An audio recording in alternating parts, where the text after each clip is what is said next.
క్రైస్తవురాలు ప్రభునందు ప్రియమైన సహోదరులందరికీ నా హృదయపూర్వక వందనాలు తెలియజేస్తున్నాను. మీరందరూ బాగున్నారా?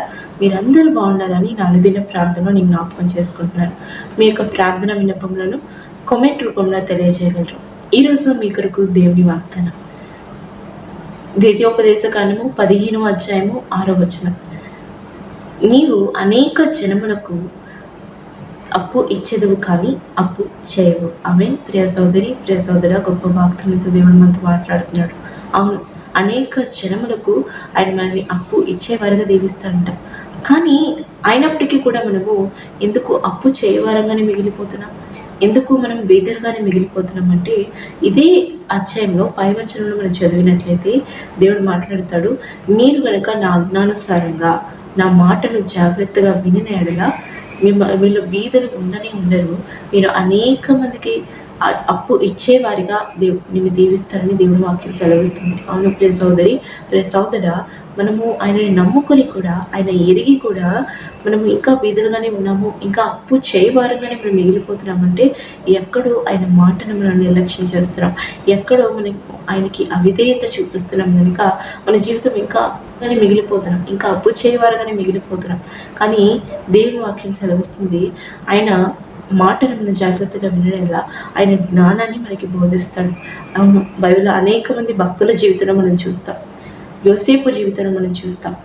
యోసేపు బానిసగా కొనిపోబడ్డాడు దేశం కానీ దేశంలో.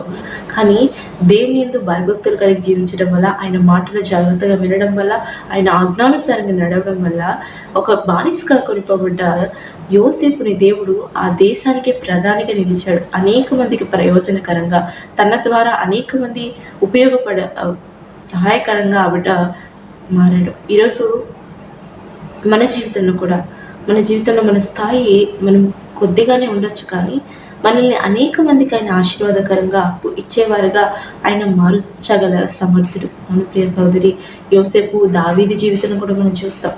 దావీదు ఒక గొర్రెల కాపరిగా మొదటిగా తన జీవితాన్ని ప్రారంభించాడు. దేవుని యందు భయభక్తులు కలిగి జీవించడం వల్ల, ఆయన ఆజ్ఞానుసారంగా నడవడం వల్ల, ఆయన మాటను జాగ్రత్తగా వినడం వల్ల, విధేయత విశ్వాసం కలిగి జీవించడం వల్ల గొర్రెల కాపరిగా ఉన్న దావీదు జీవితాన్ని ఒక దేశానికి రాజుగా దేవుడు దీవించాడు. ఈరోజు నన్ను ఆయన దీవించగల సమర్థుడు, ఆయన దీవించగల శక్తివంతుడు. కానీ ఆయన మనలో చూసే ఒక్కొక్క లక్షణం ఏంటంటే, భయభక్తులు కలిగి జీవిస్తున్నామా లేదా, మనం ఆయనకి విధేయత చూపిస్తున్నామా లేదా, ఆయన మాటను జాగ్రత్తగా వింటున్నామా లేదా. మన సొంత చిత్త ప్రకారము, మన సొంత ఆలోచన ప్రకారము, మనుషుల యొక్క ఆలోచన ప్రకారం మన జీవితాన్ని కొనసాగించినట్లయితే మనకి ఆయన సహాయం రాదు, మనల్ని గొప్పగా ఆయన ఆశీర్వదించలేడు. ఎందుకంటే మనుషుల యొక్క జ్ఞానము కొంతవరకు మాత్రమే పనికొస్తుంది. కానీ మనము సమస్యలు, శోధనలు మన జీవితంలో వచ్చినప్పుడు ఆయన ఆజ్ఞానుసారంగా ఆయన మాటను జాగ్రత్తగా విన్న ఎడల ఆయన దాని నుంచి తప్పించుకోగల జ్ఞానాన్ని ఆయన మనకి బోధించగలడు.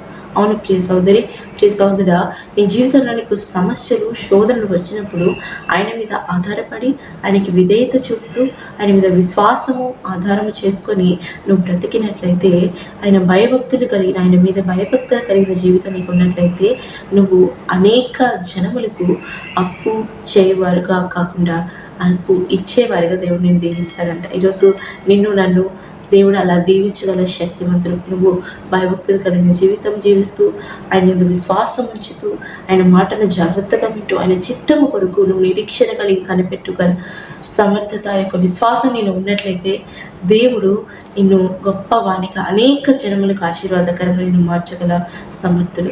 అటు రీతిగా మన జీవితంలో ఈ వాగ్దానం నెరవేర్చబడను గాక. ఆమేన్.